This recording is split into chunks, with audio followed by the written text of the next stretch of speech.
बिथांमोना फिथाल'सो हायो थिग बेबायदिनो आरो बिथांमोना बुंनाया ओंखायनो फेरेंगाया जे सासे थगायसुला नंखाय खोथा बुङो रावखौबो माने रायियानो गैया बियो गासिबो दिनै देबोरगाव ब्लक कमिटिनि दैदेननायाव दिनै मोनसे हानजा सुरनाय आरो गोजोन सान्थिखौ लानानै जिथु सुबुं गौमा जिथु जादों बे खोब मोजाङै मेरगोनाङै जाना थांदों मानोना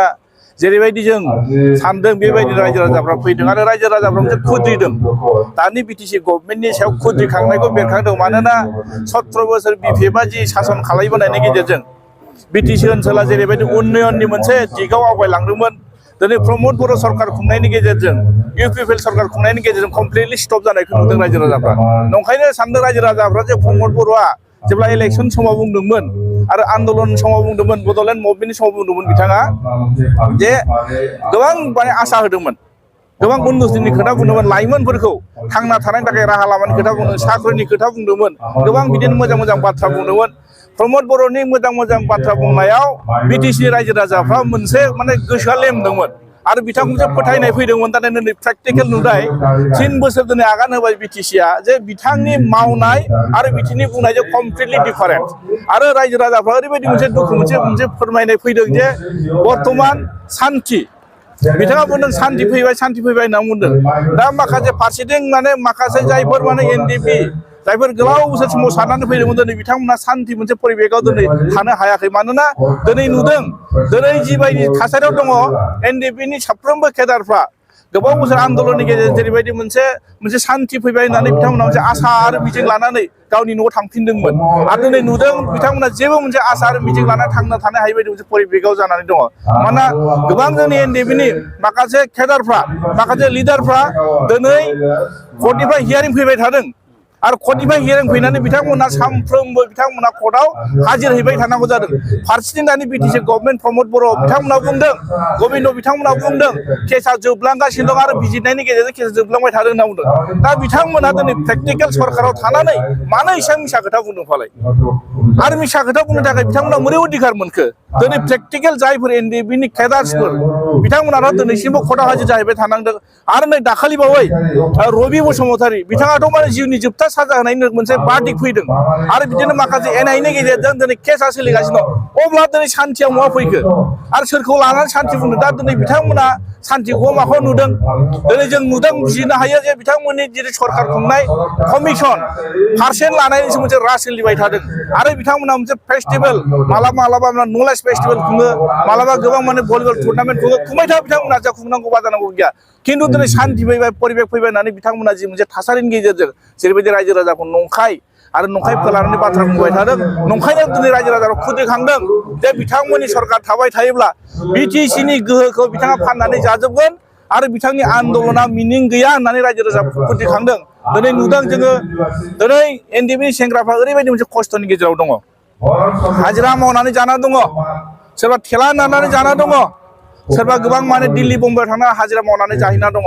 आरो बिथांमोना बुंदों एनडिपिनि सेंग्राफोरनो रिहेबिलिटेसनखौ जों थोजासे होबाय आरो होलांबाय थागोन होनना बुंदों जोंथ' मोनाखैना प्रेक्टिकेला बेनो नामा दा नंखायनो बुंदों जे बे बिटिसिखौ बिथांमोना सान्थि फैबाय गोजोन फैबाय होनदों बे मिसा खोथा दाखालि बावै जों नुदों जे अदालगुरियाव नोंथांमोनाथ' गासिबो ससियेल मिडियानि गेजेरजों नुदों जे खेनारामनि डेड बडि होननानै डिम्बेश्वर मुसाहारिखौ बिथांमोना हरदों उनाव थाङै न'खरनि मानसिया क्लेम खालायबाय बे बुस्थुआ खेनाराम नङा डिम्बेश्वर मुसाहारिसो बेफोर मोनसे सरकार खुंनायनि मोनसे बे मोजां मोनसे थासारि नामा बिथांमोना गासिबो फोलाजोबदों दा अब्ला जों बुंनो हायो बिथांमोना बुंदोंमोन प्रमद बर' बिथाङा बुंदोंमोन सुक्ति जाना फैनाय लोगो लोगो अखानायैनो बुंदोंमोन डिसिएसपिखौ जों एबार गोसो बायदि बाहायनो मोनसिगोन आखाइया माने पावारा जोंनाव फैबाय डिसिएसपिखौ जों गोसो बायदि बाहायनो हासिगोन ना अब्ला बिथाङा दिनै सोरबा सासे मानसिखौ नंखाय साजायनानै जुदि गावनाया बेसेबां गिदिर जाव आरो अब्ला बिथाङा मोनमारबाय नामा डिसिएसपिखौ अब्लाथ' बिथाङा थिनदों डिसिएसपिखौ बाहायनो हादों होनना बुङोब्ला बिथाङा थिनदों दाथ' जोंनि बिजिरनायाव दंब्ला बिथाङा बुंनो नागिरदों बे सिखाव मानसि डकाइत मानसि माने बिटिसिनि इएम राकेश ब्रह्म बिथाङा बुंदों बा सिखावखा डकाइटखा बेखौ गावथारनायाव जोंहा जेबो बुंनांगौ गैया आरो सासे मानसिखौ गावनायनि अथराइज नोंहा बहा मोनगोन दिनै कर्ट गैया नामा नोंथांमोना हमनानै भट सिखाव मावदों डकाइत मावदों जों सोरबा सिखाव मावनाय सोरबा डकाइत मावनायखौ जों सापर्ट खालाया जों बिथांखौ थुलुंगाबो होआ खिन्थु बिथांमोना जुदि डकाइत मावदोंब्ला हमनानै कर्टआव बिनि साजा हो माबायदि साजा होयो बिथांमोना होबानो जाबाय दा बिदि होननानै दिनै बिथांमोना जानला मोनला जोंनि बर' ओनसोलाव बिदि गावबाय थाबाथ' जानाय नङाना ओंखायनो सान्थि गोजोन फैनायखौ जों नुवाखै ओंखायनो दिनैनि बे देबोरगाव ब्लकनि सिङाव जानाय जिथु माने सुबुं गौमा रिलियाव बेफोरखौ गासिबो रायजो राजाफ्रा बुजिनो हादों बर'ल' नङा गुबुन हारि माहारिफ्राव बुजिनो हादों ओंखायनो दिनै लोब लोब फैनानै फैबाय थानाय माने 26आव MP इलेक्सनखौबो बिथांमोना देरहागोन आरो 25आव फैबाय थानाय BTC इलेक्सनखौ फिन माने BTCनो हाखन बारग' होनो थाखाय रायजो राजाफ्रा लोब लोब ओंखारबोदों बेनो जोंनि मोनसे दिनैनि मोनसे बे सुबुं गौमानि गेजेरजों मोनसे फोरमान आरो एसेम्बलि सेसनाव जिथु माने बुंदोंमोन बिथांमोना एसेम्बलिनि गेजेरजों सोंदों जे दिनैसिमबो बेसेबां भेकेन्सि जानानै दङ आरो बे भेकेन्सिखौ जोंहा मोनसे CSB दंमोन सेन्ट्रेल सिलेक्सन बर्ड बिथांमोना बेखौ रिजेक्ट खालायदों जोंनो नाङा होननानै बिथांमोना बुंदों दा बिथांमोना जिथु सेन्ट्रेल सिलेक्सन बर्डखौ सिफायना लाबाय जेराव एग्जाम खालायनानै जे प्रक्रियानि गेजेरजों 3rd ग्रेड 4th ग्रेड होनायनि मोनसे बेबस्था दं बिथांमोना बेखौबो सिफायना लाबाय दिनै नुदों दिनैसिमबो सासेबो पस्ट खालिखौ बिथांमोना थिसननो हायाखै आरो बिथांमोना बुंदोंमोन नैबे बोसोरनि 2023 नि नभेम्बरनि गेजेरावनो डिसेम्बरनि गेजेरावनो 11टा पस्ट खालिखौ बिथांमोना फिलआप खालायगोन साख्रि होगोन होननानै बुंदोंमोन गुवाहाटि होमबा बिथांमोना डिसेम्बरानो फैयाखै नामा ना नैबे टेस्टनि डिसेम्बर ना 26नि डिसेम्बर बेनोथ' फोरमान ना बिथांमोना जे मावनो हायाखै बे नंखाय मिसा खोथा आरो आथिखालनि सरकारा बिटिआरनि गं 10टा कलेजखौ कमार्सियेलाइज खालामगोन होननानै बुंदों नाथाय आसाम सरकारनि बाजेट जुथुमाव बेखौ एक्सेप्ट खालामखियासै बे बिथिङाव मा फोरमायनो बेथ' देक बिथांमोना जेरैबायदि बुंदोंमोन बिटिआर सुक्तिनि गेजेरजों बेसेबां भेन्सार स्कुलफोर दङ बेसेबां कलेज माने गभर्नमेन्ट कलेज नङै गासैबो बेखौ गभर्नमेन्ट खालामजोबनाय खोथा बुंदोंमोन माखासे पस्ट थानायफोरखौ माने मास्टारफोरखौ माने बिथांमोना दिनै साख्रि होनाय खोथा बुंदोंमोन दिनै बिथांमोननि बुंनायाथ' मिसा खोथा दिनै बाजेटआव फैयाखै 10टा कलेजनि जिथु माने बिथांमोना नर्म्सआवनो गोलैया होनना बुंबाय थादों दा नर्म्सआव माबायदिखौ नर्म्स बिथांमोना मा खालामदों सुक्तिनि स्प्रिटआव फैबाथ' बिथांमोना बुंदोंमोन जोंहा गासिबो जाफ्रामजोब्बाय 70-80 जा सुक्तियानो जाबाय होननानै गबिन्द बसुमतारी बिथाङा बुंदों आरो गुबुन बिथांमोननि EMफ्राबो बुङो अब्ला दिनै बेनो मोनसे फोरमान जोंथ' लुगैदों बिथांमोननि आखाइजोंनो खालाय 10टा कलेजखौ जोंहा गभर्नमेन्ट खालायनायाव मा आपत्ति दं जोंनि जाखांफुनाय उन्दै फंबाय बिनानाव जोंनि गथ' गथायफ्राथ' कलेजाव फरायगोन जोंथ' बेखौनो लुगैदों आरो बेखौनो मावनो होननानै बिथांमोना खोथा होननानै दिनै पावाराव फैदोंमोन दिनै मावनो हायिया बेथ' जोंनि दुखुनांथावना आरो बिथांमोना जे सासे थगायसुला दैदेनगिरि बेनो फोरमान आरो आङो रन्जित बसुमतारी बिथाङा बि फेरेंगा मोनसे समनि आन्दोलनकारि NDPनि गोबाव बोसोर आन्दोलन खालामदों आंबो सासे NDPमोन आं बिथांखौ लोगो मोनाखै बिथाङा सिजपारिनाव थांदों जेन'क बिथाङाबो सासे आन्दोलनकारि NDPनि दैदेनगिरि होननानै जों गनायदों नाथाय बिथांनि जिथु गोरों सोरखौबा खर' गाज्रि होननानै बुङो सोरखौबा जाम्बा होननानै बुङो सासे गोरों मानसिनि खुगानिफ्राय बायदि बुंनो समाया आरो लासिं सिं आरो बिथाङा जि खोथाखौ लानानै बुंदों आङो मोनसे कुइसन खालायदों बिथांखौ नोंथाङा BTCआव लेन्ड मेला फाथिनानै साबैसे BTCनि सुबुंफोरनो हानि पाट्टा होनो हादोंबा रायजोआ खालाय दा बेखौ सोंनायाव मानो लाजिखो बिथांमोना जे बुंदों फरेस्ट रुलार एक्ट 2006 नि आयेननि मथे बिथाङा 875 माने फेमिलिनो हानि पट्टा होनो हादों होनना बुङो बे नंखाय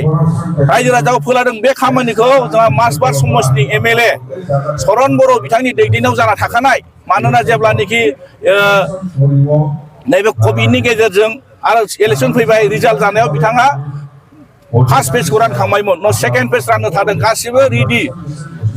माने लिस्टफ्रा रेडि जाना थाखानायखौ बिथाङा राननो हायाखैमोन दा बिथाङा सरकाराव फैनाय लोगो लोगो दा बिथाङा बे माने पाट्टा राननायनि बेबस्थाखौ दिनै सरकाराव थानाय लोगो लोगो गाव राननो मोनदों बेल'सो दा बेखौनो बिथांमोना मावदों होननानै बुंदों बे हानि पाट्टा राननाय बेबस्थाखौ बिथांमोना दिनै बे माखासे जायफोर मासबारनि साहा ओनसोलाव थानाय माने बर' सुबुंफोर बिनो हा पाट्टा होनो हायाखै बिथाङा मालाय मावना दोनखानायखौसो रानना बिथांमोना रानहैदों जेरै नोंथांमोना नुदों मोनफ्रोमबो इनस्टिट्युट मोनफ्रोमबो इनफ्रास्ट्राकचार माखासे लुखांना दोननायखौ BPFनि दिनाव लुखांना दोननायखौ बिथांमोना फिथाल'सो हायदों थिग बेबायदिनो आरो बिथांमोना बुंनाया ओंखायनो फेरेंगाया जे सासे थगायसुला नंखाय खोथा बुङो रावखौबो माने रायियानो गैया बियो गासिबो गोरों बिनि नोजोरावथ' सोर गोरों दं BPFआ गासिबो जाख'जोबो होनना बुङो जाजोब्बाय दाथ' जों बर' भाषायाव बुंनो थाङोबा बिथाङाथ' मन'दोंसो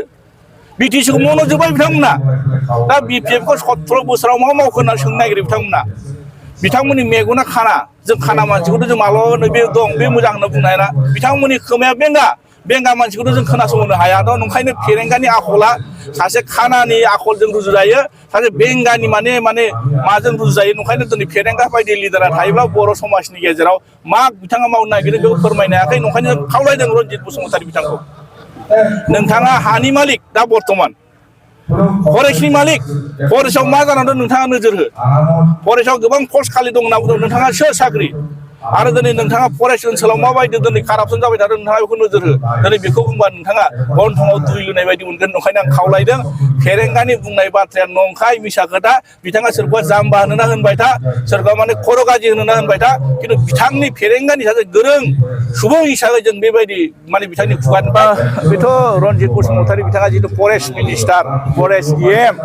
बिथाङाथ' जि गोसो मावनो हागोन दिनै जोङो सोंदों सोंनायनि गेजेराव बिथाङाथ' बुङो जेबो जायाखै जेबो मावाखै दिनै जोंनि ओनसोलाव थानाय BTC नि सुबुंफ्रा बिथाङा मा मावनो नागिरदों दा दिनै देख बुंबाय थादों बिथाङा जिथु दंफां हमो दंफां हमनानै दिनै बिथाङा रेभिनिउ बेसेबां कालेक्सन खालामनो हाखो जों सोंनायनि गेजेराव बिथाङाथ' फिननो जेरैबायदि होनो हानांगौ बेबायदि हायाखै बेथ' साभाबिक रायजो राजाफ्रा नुदों बे नोंखागौ जिथु बिथाङा दंफां हमनानै गावनि न'खरनि खुरमा जाथि बंस गावनि लोगोफोरनो दोनहैनोबो हागौ आरो बे मिसा खोथा नङा बेखौ रायजो राजाफ्रा बुंगोन उनाव बिनि फिननायखौ फेरेंगा बसुमतारीया मोनबाय थागोन थेंक इउ